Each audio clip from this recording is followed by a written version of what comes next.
अभी हम घेरा स्कूल में हैं। यहाँ बहुत ही यूनिक इवेंट हो रहा है, Mr and Mrs deaf India. तो अब हमारे साथ मोनिका पंजाबी मैम है। इनको तो शायद कोई ऐसा इंसान हो जो नहीं जानता। तो amazing work the organisation is doing. तो आज ऑर्गेनाइज कर रहे हैं ये Mr and Mrs deaf India. Madam ये कितना इम्पोर्टेंट है? जी सर, मैं वाइस प्रेसिडेंट हूँ all India deaf art and cultural society AIDACS, एडेक बोलते हैं हम इसे। ये पिछले 10 सालों से miss and mister deaf India competition organise कर रहा है। और ऐसा प्लेटफॉर्म, खैर सारे ही प्लेटफॉर्म्स हम सभी को बराबरी से मिलना ही चाहिए। तो ये एक प्लेटफॉर्म था जो विदेशों में शुरू हुआ पहले, जैसे miss and miss deaf world, miss and mister deaf international शुरू हुआ। तो जब इंडिया को रिप्रेजेंटेटिव यहाँ से भेजना पड़े, पार्टिसिपेंट भेजना पड़े, पर हमारे पास ऐसी कोई कंपटीशन उस दौरान नहीं होती थी। पहले कुछ सालों में मिस इंडिया ज़रूर करते थे कुछ ऑर्गेनाइजेशन पर्सनल लेवल पे, पर एक रजिस्टर्ड बॉडी जो हर साल ये कंपटीशन करे वो फिर एडेक ने शुरू किया। 2009 में लास वेगस अमेरिका में सबसे पहले रिप्रेजेंटेशन इंडिया से गया था। उसके बाद जो ममता सिंह नाम की लड़की ने जो एक ये रास्ता खोला, तो हर साल अब मिस और मिस्टर डेफ इंडिया जीत कर लोग international level, that is MMDI, MMDW, that is miss and mister deaf world, और MMDU, Mr and miss universe भी अब शुरू हो रहा है। तो ये 3 कॉम्पिटिशन्स में आज के विनर्स जो हैं वो 2023 में ही रिप्रेजेंट करेंगे अपने देश को। जो डेफ लोगों की एजुकेशन है, उनकी रिहेबिलिटेशन है, आपने उसको एक ज़बरदस्त क्वालिटेटिव बनाया है। उसका जो लेवल है, एक टाइम पे बहुत ही पुअर कंडीशन थी। जी सर। तो आपकी ऑर्गेनाइजेशन ने इसके ऊपर बहुत काम किया है। अभी आज की डेट में 2-3 कौन से बड़े चैलेंजेस हैं जो देखती हैं कि आपको रिजॉल्व करने में थोड़ी दिक्कत आ रही है? जी sir, all India deaf art and cultural society education में तो काम नहीं करता है, पर जूनियर और सीनियर ग्रुप का dance, drama, mime, art competition जिसमें स्कल्पचर, पेंटिंग, रंगोली, मेहंदी और ये miss and mister deaf India ये सब कॉम्पिटिशन्स होते हैं। इसके अलावा एजुकेशन की आपने बात करी तो मैं मुख बधिर संगठन द्वारा संचालित इंदौर डेफ बाइलिंगुअल एकेडमी में अब सुपरिटेंडेंट की पोस्ट पे काम कर रही हूँ। हम उधर एजुकेशन प्रोवाइड करते हैं, नर्सरी से लेके कॉलेज तक का, जो कि इंदौर में स्थित है। और ये इसकी यूनिक बात ये है कि ये डेफ लोगों द्वारा शुरू किया गया है। It is founded by deaf doctor Usha Punjabi and Rajkumar Punjabi, जो स्वयं बधिर हैं। और ये एकमात्र ऐसी संस्था है जो डेफ लोगों ने खड़ी करी है। और आज 48 ईयर्स इसको हो गए हैं। और सर मैडम अभी भी इसमें उतना ही समय दे रहे हैं जो रिटायरमेंट के पहले देते थे। जी सर, ये फर्स्ट बाइलिंगुअल स्कूल है हमारा। ये इसलिए बाइलिंगुअल बना क्योंकि खुद इसके संस्थापक जो हैं दोनों मुख बधिर हैं, सुनते बोलते नहीं हैं। तो उन्हें पता था कि साइन लैंग्वेज के बिना जब वो बातचीत नहीं कर सकते तो उनके स्कूल में एडमिशन लेने वाले बच्चे कैसे करेंगे। तो पॉलिसी उस समय 20 साल पहले या 15 साल पहले या 30 साल पहले इंडिया में जो भी कुछ कहती हो या जो भी कन्फ्यूजन पॉलिसीज़ में हो, पर हमारे स्कूल में हमेशा हमने हमारे टीचर्स को, वॉलंटियर्स को, स्टाफ को, सभी को साइन लैंग्वेज सिखाई और साइन लैंग्वेज के माध्यम से ही क्लासरूम में पढ़ाने के लिए जोर दिया। क्यों? क्योंकि कॉन्सेप्ट को जब तक आप उनकी भाषा में नहीं देंगे, जैसे अगर मैं हिंदी बोल रही हूँ और आप हिंदी नहीं समझ पा रहे हैं तो आप और मैं दोस्त कैसे बनेंगे? जी। तो वैसे ही बधिरों की भाषा जो है, मातृभाषा, वो सांकेतिक भाषा है। तो उसके माध्यम से उन्हें पढ़ाना, उसके माध्यम से उन्हें एजुकेशन देना और उसके माध्यम से ही संप्रेषण स्थापित करना, तो एक ले पर्सन भी बोलेगा कि नहीं, उनके लिए तो साइन लैंग्वेज होना ही चाहिए। पर हमारी पॉलिसीज उस दौरान कुछ और कहती थी। पर अब नेशनल एजुकेशन पॉलिसी जो रिवाइज होके आया है जी, और हमारे माननीय प्रधानमंत्री जी मोदी जी भी अब साइन लैंग्वेज के बारे में और एक्सेसिबल लैंग्वेज के बारे में, मातृभाषा के द्वारा पढ़ने के बारे में इतना जोर दे रहे हैं। तो जो हम ये नीतियाँ आने के पहले जो इतने सालों से हम कर रहे हैं, अब वो नीतियों में आ गया है। उसका हमें बहुत गर्व है कि हम उस चीज़ को जो आज लोग समझ पा रहे हैं, उसको सालों से इंदौर डेफ बाइलिंगुअल एकेडमी में सांकेतिक भाषा को फाउंडेशन लैंग्वेज देके अन्य भाषा और अन्य लैंग्वेज और अन्य सब्जेक्ट पढ़ाए जाते हैं। सर जी, मैडम लास्ट सवाल, इस कंपटीशन के बारे में बताएं, इसमें क्या होने वाला है? क्योंकि बहुत सारे हमारे लिसनर्स को बिल्कुल भी आइडिया नहीं है कि ये क्या होता है कंपटीशन। जी, ये सर, ये मिस और मिस्टर डेफ इंडिया की बात कर रहे हैं। जी जी सर, आज 3 राउंड्स है सर इनके, बेसिकली 4 राउंड्स है। फर्स्ट कैजुअल राउंड है जिसमें सब जीन्स और वाइट टी-शर्ट पहन के सारे लड़के लड़कियाँ उतरेंगे जो कि सब डेफ हैं, सुनते बोलते नहीं हैं और पूरे इंडिया से आए हैं। इसके बाद में होगा एथनिक वियर कल्चरल राउंड, जिसमें ये भारतीय पोशाक पहनेंगे अलग अलग स्टेट की। उसके बाद में फॉर्मल राउंड रहेगा जिसमें ये लोग सूट और इवनिंग गाउन्स, फुल सूट पहन के स्टेज पे उतरेंगे। और टैलेंट राउंड एक है जिसमें अपना अपना टैलेंट, वो डांस हो, ड्रामा हो, कराटे हो, योगा हो, पेंटिंग हो, जो भी वो देना चाहें वो प्रेजेंट करेंगे। और फिर शॉर्टलिस्ट जो होंगे उनको क्वेश्चंस किए जाएंगे उनसे, ताकि वो इनर ब्यूटी भी उनमें कितनी है वो पता चलेगा कि वो कैसे उत्तर दे रहे हैं। उसके हिसाब से फिर विनर्स घोषित किए जाएंगे जी। और बाद में उनको इंटरनेशनली रिप्रेजेंट करने का मौका मिलेगा। ये 3 इंटरनेशनल लेवल पे 2023 में ही भारत को रिप्रेजेंट करेंगे जो आज के विनर्स होंगे सर। इसके अलावा सर एक नई चीज़ हमने इस साल ऐड करी है जिसमें MS Goa, that is Mrs Goa, MS बोले, जिसमें 32 ईयर्स अबाउ जो अनमैरिड भी हैं, पर अगर 32 ईयर्स अबाउ हैं, मैरिड हैं, डिवोर्सी हैं, किसी भी एज की हैं, उनको भी आज मुकाम दिया है ताकि वो लोग भी अपने आप को यहाँ पे रिप्रेजेंट कर सकें। एक शोकेस मिले, एक प्लेटफॉर्म मिले उन्हें सर स्टेज पे उतरने का। Great ma'am, great, thank you so much for talking to us. और कभी भी आपको किसी भी प्रोग्राम को लोगों तक पहुंचाना है। जोशी जी मेरे सामने आए हैं अभी जी, जो Goa association of the deaf के जनरल सेक्रेटरी हैं और ये डेफ हैं सर, तो आप इनकी कुछ बात लेना चाहेंगे? बिल्कुल, तो आप थोड़ा सा इंटरेक्ट करवाएंगे? मैं बात करवाती हूँ सर। सामने आ गए हैं, वो ब्लैक पोशाक पहने हुए बहुत स्मार्ट लग रहे हैं। तो हमारे साथ गोवा एसोसिएशन ऑफ डेफ के जनरल सेक्रेटरी प्रसाद जोशी जी हैं, वो डेफ हैं। उनके साथ हम इंटरेक्ट करेंगे साइन लैंग्वेज इंटरप्रेटर की मदद से, उनका एक्सपीरियंस जानते हैं। पर्पल फेस्ट सर गोवा में हो रहा है, कैसा लग रहा है आपको? जी सर, ये फर्स्ट टाइम जब मुझे पता चला कि पर्पल फेस्टिवल कुछ है जो डिसेबिलिटी के लिए खास हो रहा है और ये रंग भी पर्पल जो हमारे लिए बनाया गया है, तो मुझे इस चीज़ ने बहुत प्रभावित किया। मैं बहुत खुश हुआ और मैं जब इससे जुड़ा, इस कार्यक्रम से जुड़ा, कमेटी में हमारे कमिश्नर सर जो हैं गुरु प्रसाद जी, हमारे मंत्री जी जो हैं हम देसाई सर, तो पर्पल फेस्टिवल के बारे में जब उन्होंने मुझे बताया कि ये इंक्लूजन के बारे में है और जागरूकता फैलाने के बारे में है, अलग अलग प्लेटफॉर्म्स पे, अलग अलग वेन्यूज़ में, अलग अलग समय पे जब हम कार्यक्रम करते थे तो उसमें मिल नहीं पाते, तो ये सभी कुछ एक प्लेटफॉर्म पे, एक समय पे पर्पल फेस्टिवल कर रहा है और ये सक्सेसफुल हुआ है। बहुत सारे एसोसिएशन, बहुत सारे NGOs इसमें जुड़े हैं। गवर्नमेंट के साथ में हम कार्य कर रहे हैं ताकि एक्सेसिबिलिटी सबको बराबरी से मिल सके, एजुकेशन पे बेहतर काम हो सके, जागरूकता लोगों में आए। तो आगे भी हम चाहते हैं कि पर्पल फेस्टिवल हर साल ही क्यों ना हो यहाँ पर, ऐसी हमारी इच्छा है। सर मुझे ये बताएं कि हमने बहुत सारी स्टेट्स में कवर किया, अलग अलग पॉलिटिशियंस को कवर किया है, लेकिन गोवा की जो सरकार है ग्राउंड पे है, हमने आज तक इतना जोश कभी नहीं पॉलिटिशियंस में देखा है। दिन रात ग्राउंड जीरो पे वो है। तो बाकी गवर्नमेंट्स को, पॉलिटिकल क्लास को क्या टेकअवेज लेने चाहिए इस पर्पल फेस्ट से?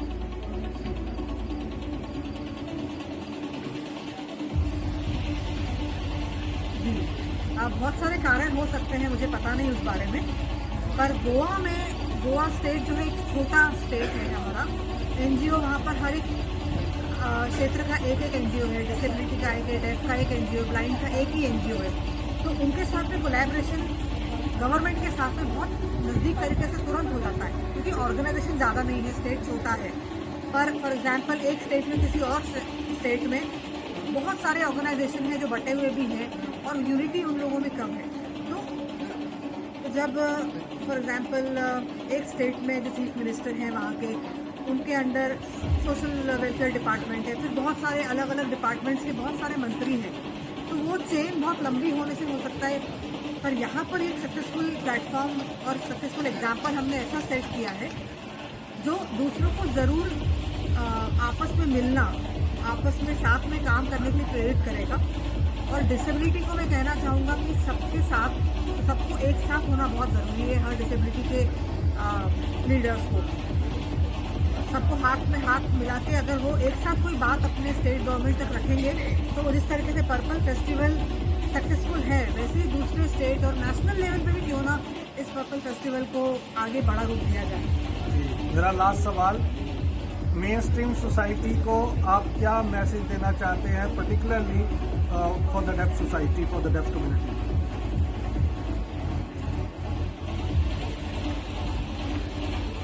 जी, पहले इंडिया में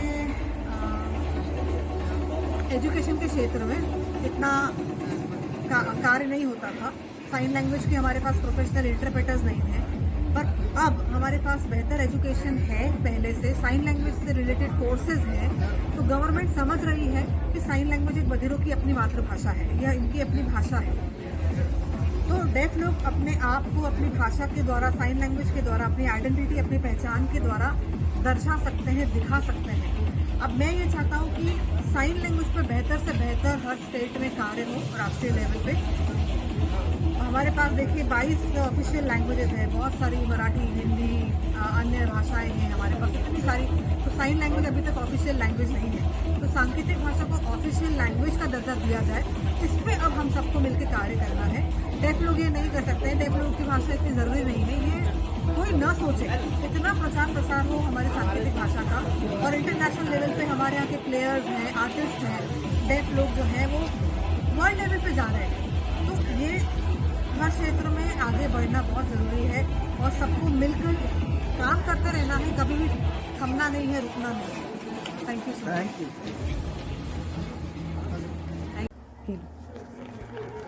अभी हमारे साथ Mr and miss deaf India competition में चीफ गेस्ट दिव्या मैम है, जो एमएलए हैं इस कॉन्स्टिट्यूंसी की। मैडम, कैसा लग रहा है ये पर्पल फेस्ट में आपको? ये आज जो फेस्टिवल ऑर्गेनाइज किया, पहली बार इंडिया में ऑर्गेनाइज हुआ है, वो भी हमारे गोवा राज्य में हुआ है, thanks to our honourable minister for social welfare mister Subhash Phaldesai ji, और Guruprasad Pawaskar, who is the chairman of the Goa disabilities commission, is the commissioner. So उनकी वजह से ये फेस्टिवल इधर ऑर्गेनाइज हुआ है, इतने लार्ज स्केल में ऑर्गेनाइज हुआ है, पहली बार इतना बड़ा प्लेटफॉर्म मिला है हमारे स्पेशली एबल्ड लोगों के लिए, और बहुत अच्छा लगा ये विटनेस करके। रियली इज़ आई ओपनर कि क्या क्या कर सकते हैं। अपने रिमार्क्स में कहा कि ये आपका पहला प्रोग्राम है जो आप देख रही हैं जी, तो आपकी पहले डिसेबिलिटी को लेके क्या परसेप्शन थी, और इस प्रोग्राम के बाद क्या परसेप्शन चेंज हुई है?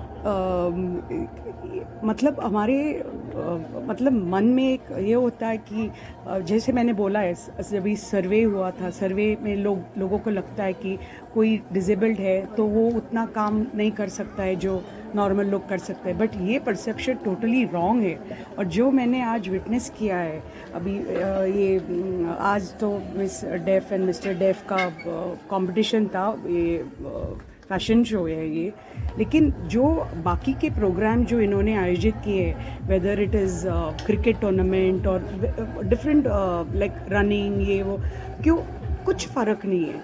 उनको प्लेटफॉर्म दिया, उनको अपॉर्चुनिटीज़ दिया, उनको इक्वली ट्रीट किया हमने, और हमारे your family treats you well, परिवार लोगों ने तो उनको तो वो प्रोत्साहन मिला, तो जो वो चाहे वो अचीव कर सकते हैं। जी, thank you so much ma'am हमसे बात करने के लिए। तो अभी हमारे साथ all India deaf arts and culture society Delhi के प्रेसिडेंट राजकुमार पंजाबी जी हैं, उनसे जानेंगे। और सबसे पहले मैं एक फैक्ट यहाँ एक्नॉलेज कर लूँ कि Rajkumar sir he is champion of inclusion, और इनडायरेक्टली, मैं डायरेक्टली इनसे पहली बार मिल रहा हूँ, लेकिन इनडायरेक्टली मैंने बहुत पढ़ा इनके बारे में, और बहुत हमें मोटिवेशन मिलती है। और इन्हीं लोगों के कारण जो स्टेज सेट हुई है यंगस्टर के लिए, हम डिसेबिलिटी एम्पावरमेंट के लिए अपना कंट्रीब्यूशन दे रहे हैं। Rajkumar sir, thank you so much हमें बाइट देने के लिए और इस प्रोग्राम को ऑर्गेनाइज करने के लिए। Welcome sir. हमें बताएं थोड़ा सा, पर्पल फेस्ट जैसे प्रोग्राम इंक्लूजन के लिए कितना इम्पोर्टेंट है?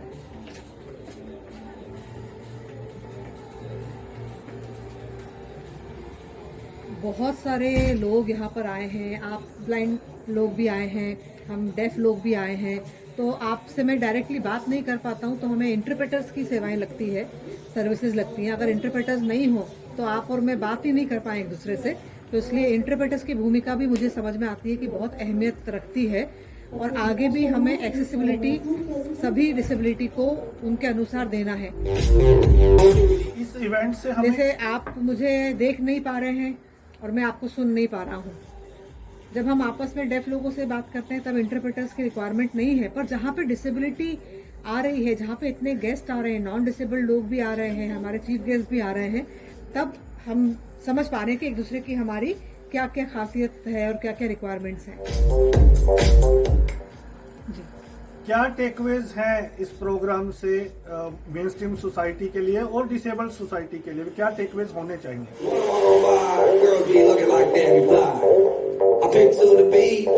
जी यही मैं बताना चाहूँगा कि जिस तरीके से एक आइडिया हमारे साथ में है, टेक्निक इतना आगे बढ़ रही है, टेक्निकल ग्रोथ है हमारे देश में, उन सबको हमें अपने आप में शामिल करना है।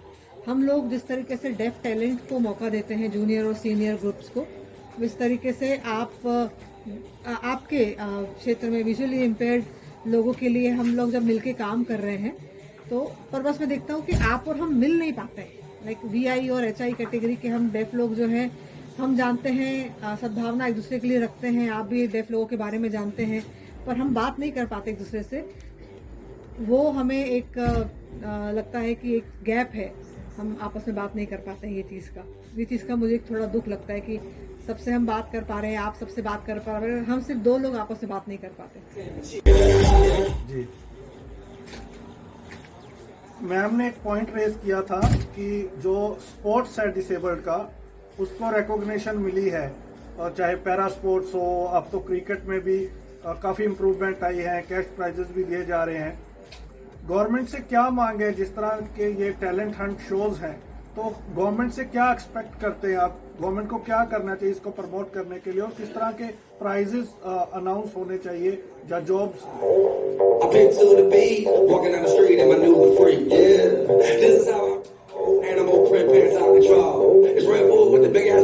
जिस तरीके का ये प्लेटफॉर्म है miss and mister deaf India, इसमें गवर्नमेंट अभी तक कोई सपोर्ट नहीं कर पाती है, न कोई जॉब दे पाते हैं, क्योंकि उनके अपने रूल्स में है कि miss and mister deaf India और ऐसे कॉम्पिटिशन्स में वो फंड नहीं करते हैं।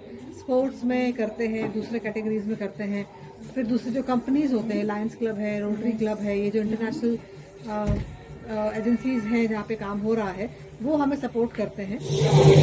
वहाँ से क्राउन जीत के आने के बाद भी कंपनीज जो हैं प्राइवेट सेक्टर्स में, इन्हें कुछ सपोर्ट मिल पाता है हमारे लोगों को।